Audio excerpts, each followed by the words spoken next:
जिस सेवा में भी अपना भगवान और अपना गुरु दिखाई देने लग जाए, अपना धर्म दिखाई देने लग जाए, तो समझ लेना चाहिए उसका तो ध्यान खड़े खड़े लग गया, आशीष मिला उसको। इसलिए मैं ये निवेदन करना चाहता हूं कि किसी भी विधि से आप चलिए, लेकिन आप प्राप्त कर सकते हैं। बस आपको शरणागत होना पड़ेगा, आपको भगवान में खोना पड़ेगा। और जिस समय आप खो जाते हैं प्रभु की भक्ति में, उसके प्रति लगनशील हो जाते हैं, तो कृपाएं अपने आप मिलने लग जाती हैं। उन लोगों को भी मैंने देखा जो गुरु की सेवा करते करते जीवन जिन्होंने अपना लगा दिया, और दुनिया कहती रही कि इसके बच्चों का क्या होगा, पागल आदमी है, कहाँ लगा हुआ है। तो एक सज्जन है जिनको मैं जानता हूं,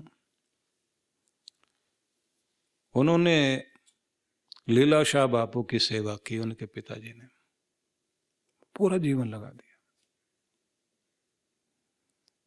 और उनकी पत्नी सिलाई करते करते अपने बच्चों को पाल रही थी। और एक वक्त आया, उनका बेटा पढ़ लिख गया, बड़े वाला, गुरु महाराज से आशीर्वाद लेकर के विदेश गया,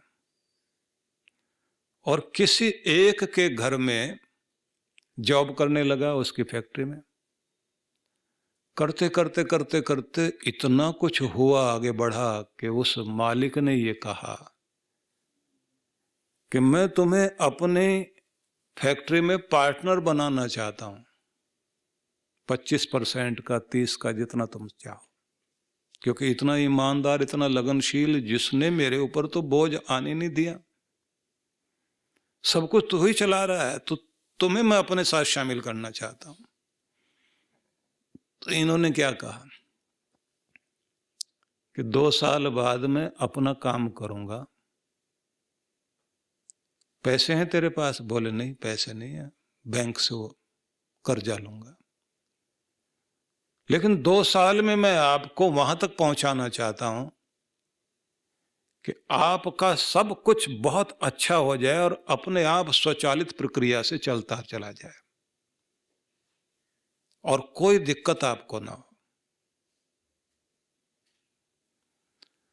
अब 2 साल में उस व्यक्ति ने इतनी मेहनत करी, इतनी मेहनत करी कि उनको बहुत आगे पहुंचा दिया। और वो बार बार कहें, भैया तू आधे का पार्टनर हो, हम तुम्हें अपने साथ रखना चाहते हैं, तुम्हें पैसा भी नहीं लगाना पड़ेगा। उन्होंने कहा, मैं तो आपसे जो तनख्वाह लेता हूं बस उतने का ही अधिकारी हूं, आपके साथ में मैं बराबर में कैसे आ सकता हूं। अब वो देख रहे हैं कि ना तो इसके अंदर छल है, ना कपट है, और बार बार पूछते हैं, ये भाव कहां से आते हैं तुम्हें? कहते हैं, मेरे पिताजी, और मेरे पिताजी के सिर पर मेरे गुरु का हाथ। और पिताजी बीच बीच में बुलाते थे कि तू भी गुरु के पास बैठ, सेवा कर, पेड़ के नीचे बैठ और ध्यान कर। अब क्योंकि ये सोचिए कि जो सिंधी समाज के व्यक्ति की बात मैं कर रहा हूं, जिन्होंने पहले अपना विदेश से अपना घर छोड़ा होगा, फिर इस देश में आए, यहाँ आकर के जो है गुरु की शरण ग्रहण की, अपना काम करते चले गए। और उसने 2 साल के बाद में अपना काम खुद का खोला। भगवान की दया देखिए, ईमानदारी से, सच्चाई से काम किया, भरोसा लोगों का बनता चला गया। कुछ ही सालों में बहुत बड़ा कारोबार हो गया। और बार बार ये जाकर वहां बोलकर आता था, आपको मेरी कहीं भी सहायता की आवश्यकता है, कोई भी गाइडेंस की जरूरत है, तो मैं निस्वार्थ और निःशुल्क आपकी सेवा करूंगा। अब उन्होंने कहा, भाई मेरी 2 बेटियां थी, मैंने शादियां कर दी, अब सब काम मेरा हो गया है, अब तुम मुझे काम धंधा आगे बढ़ाना ही नहीं है। इनका कारोबार बढ़ता चला गया। एक दिन उस व्यक्ति ने, मालिक ने, फैक्ट्री अपनी इसी को बेच दी।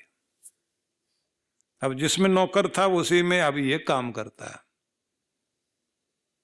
अब उस जगह अफ्रीका में, जहां पर ये व्यक्ति काम करता है, मुझे आमंत्रित किया गया कि मैं उस कार्यक्रम में जाऊं उनके यहाँ। हम लोग गए। अब जब वहां गए तो उन्होंने कहा कि आप फैक्ट्री में भी चलिए। अब फैक्ट्री में देखा तो मीलों तक फैली हुई फैक्ट्री है,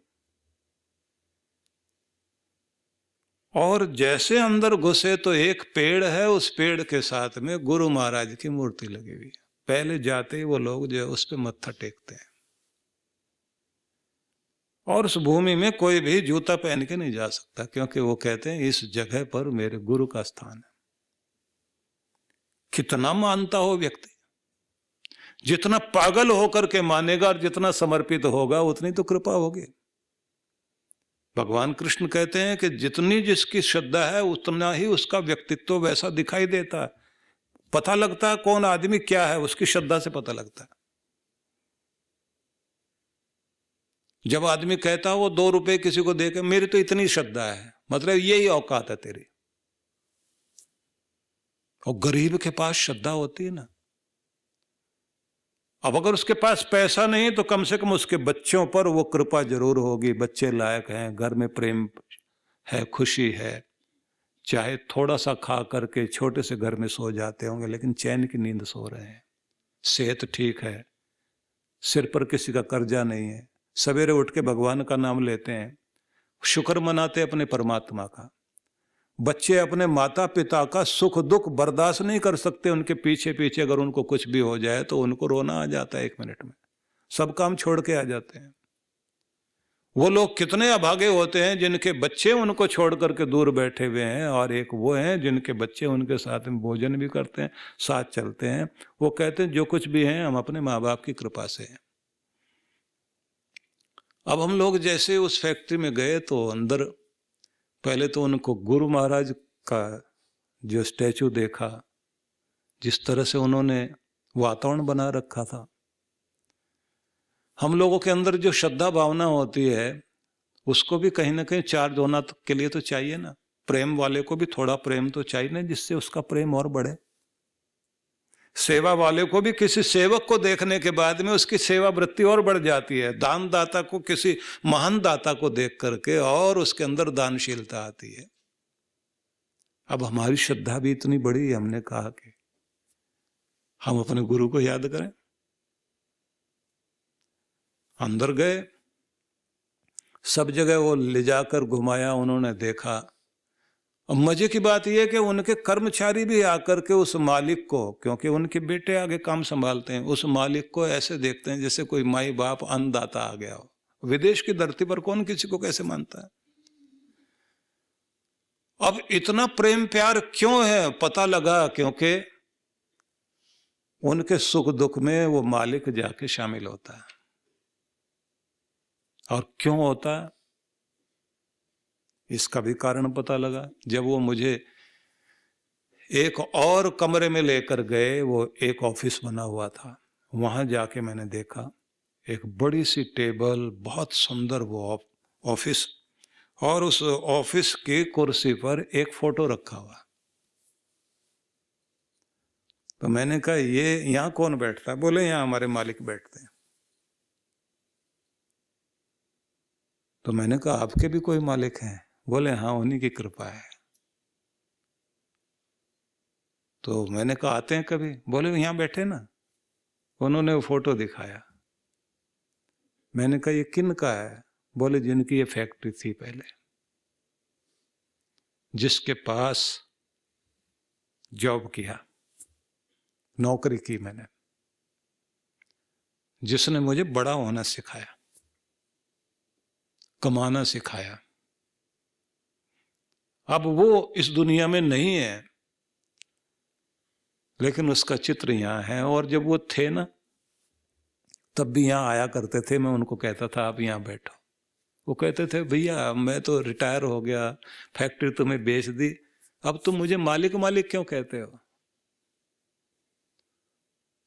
बोले आप तो आप ही रहोगे ना, आप अपनी जगह से कब कहां नीचे उतर सकते हो? अगर दिल में जगह है तो कुर्सी पर भी स्थान आएगा ना। आपके दिल में अगर जगह है किसी के प्रति तो आप उसे आदर दोगे। बाहर भी आदर दिखाई देगा। माँ बाप के प्रति आदर पहले दिल में आया करता है, उसके बाद घर में आदर आता है। जिसके दिल में जगह नहीं होती उसके माँ बाप के लिए घर में भी चारपाई नहीं होती, वो बाहर कर देता है उनको।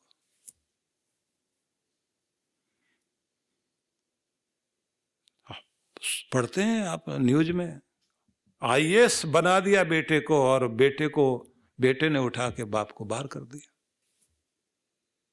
सड़कों पे घूम रहा भटकता हुआ।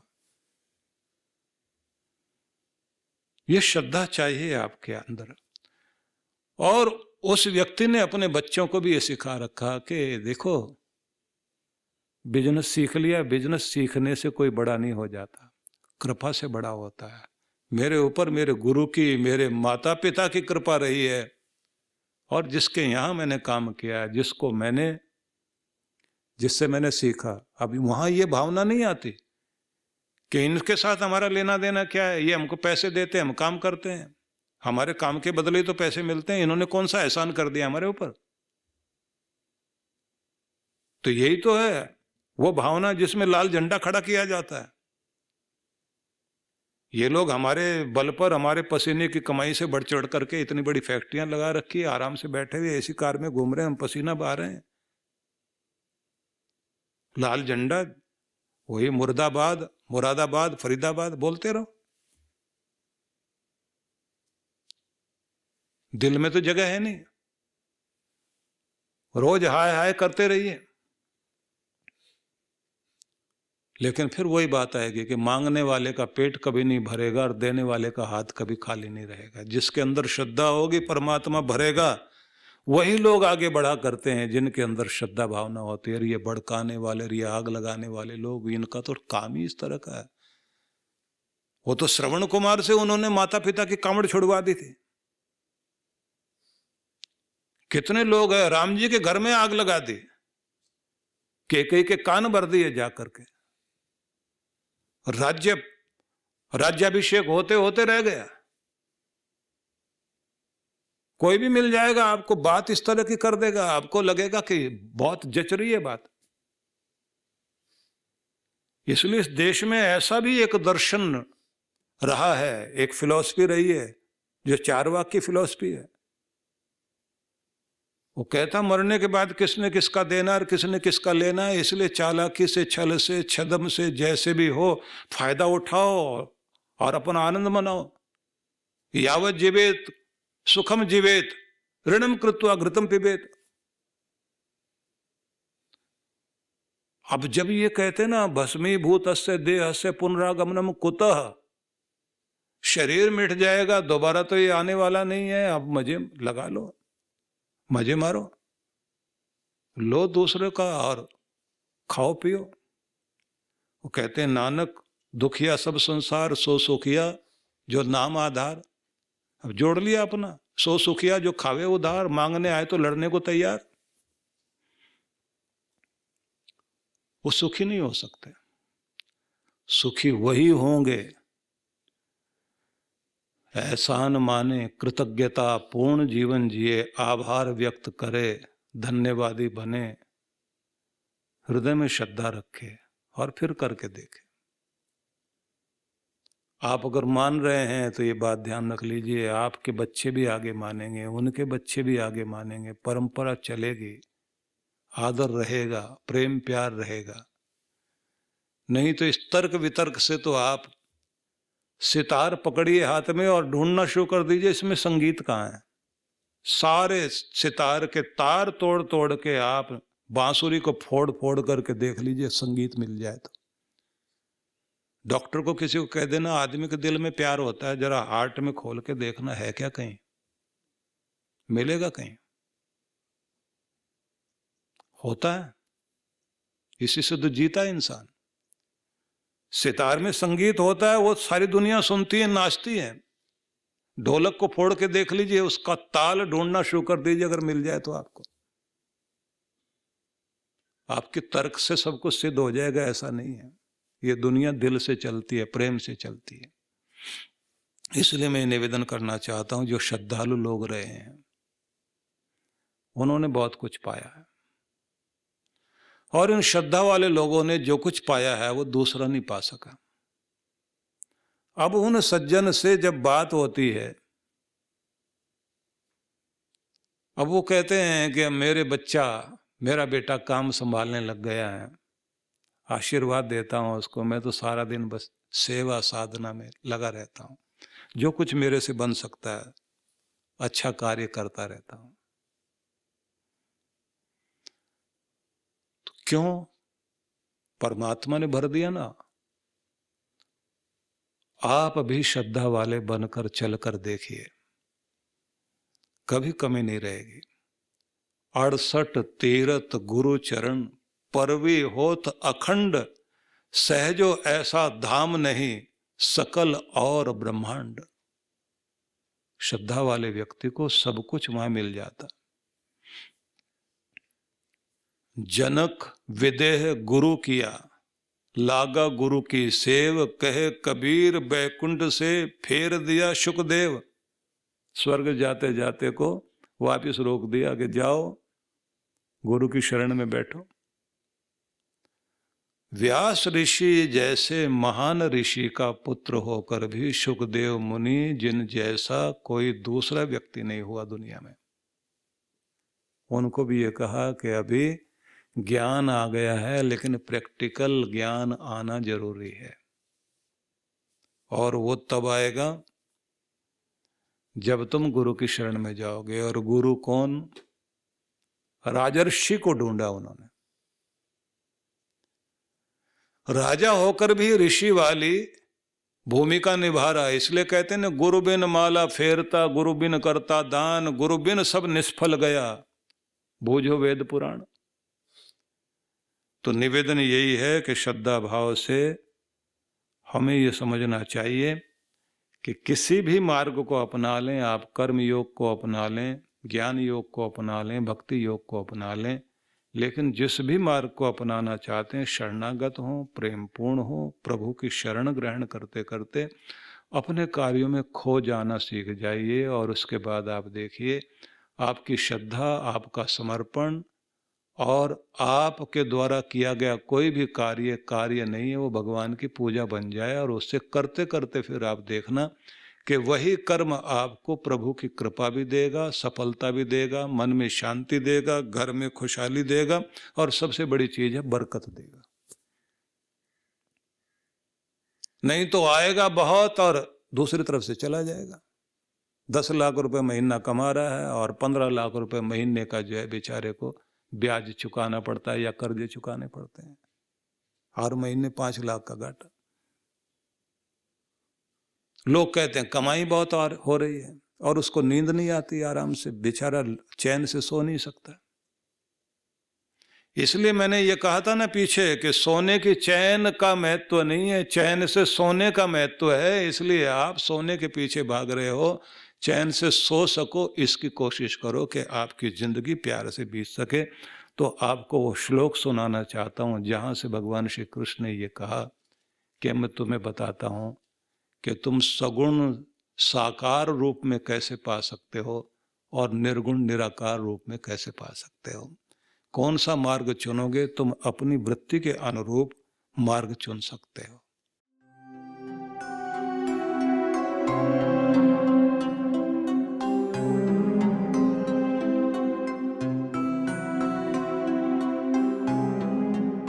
सभी मंत्र दीक्षा लेने वाले प्रेमी भक्तों के लिए, गुरु भक्तों के लिए मैं यह आवश्यक सूचना आप लोगों को देना चाहता हूँ। गुरु पूर्णिमा का पावन अवसर है। आप सभी अपने जीवन में जिन जिन भी प्रकार की परेशानियों से, दुख से, दिक्कतों से, संकट से गुजरे होंगे, यह आपका सौभाग्य बनते हुए, सफलता बनते हुए रुकी होगी। कहीं ना कहीं कोई ना कोई नियम में उल्लंघन जरूर हुआ है, कहीं कृपा की कमी रह गई है, पितरों के आशीर्वाद की कमी रहेगी, देवताओं के आशीर्वाद की कमी रहेगी, प्रभु कृपा से हम कहीं ना कहीं वंचित रह गए। फिर से हमें एक बार क्षमा याचना करने के साथ साथ दोबारा अपने आप को परमात्मा से जोड़ने की आवश्यकता है, अपनी मंत्र शक्ति को जगाने की आवश्यकता है। मुझे जो इन दिनों साधना में बैठ कर के अनुभूति हुई है, उसके आधार पर ही मुझे ये निर्देश मिला कि मैं आपको ये विधि सिखाऊं, फिर से आपको जागृत करूं। इसलिए मैं आमंत्रण करता हूं आप सभी को, गुरु पूर्णिमा के अवसर पर ये जो कुछ ही दिन की तो योजना है, 1-1 घंटे का समय आप हर दिन मुझे देंगे और उसका परिणाम ये होगा कि आपके जीवन में एक बहुत बड़ा रूपांतरण घटेगा, जिस पर आप देखोगे एक सुरक्षा कवच आपकी ज़िंदगी के साथ जुड़ जाएगा। आप अपने आप को पहले से बेहतर अनुभव करोगे। बस समय निकालिए संकल्प के साथ, और गुरु अगर किसी बात के लिए आपको आग्रह कर रहे हैं तो फिर इस बात को ये समझ लेना चाहिए कि फिर ना लापरवाही और ना बहाना। हम लोग ऑनलाइन घर बैठे इस अनुष्ठान को पूरा कर सकते हैं, इसलिए निवेदन है आप सभी इसके लिए तैयारी कर लीजिए, क्योंकि इसमें शक्तिपात भी होना है। आपके समस्त चक्रों के ऊपर शक्ति और आपके मंत्र को फिर से जागृत करना, और आप पर प्रभु की कृपा और बन सके, इस निमंत्रण को स्वीकार कीजिए। और ये मेरा आग्रह है, ये मेरी जिद है आपके लिए कि आपने इसके लिए तैयारी करनी है और सबने बैठना है। मेरी बहुत बहुत शुभकामना आप सबके लिए।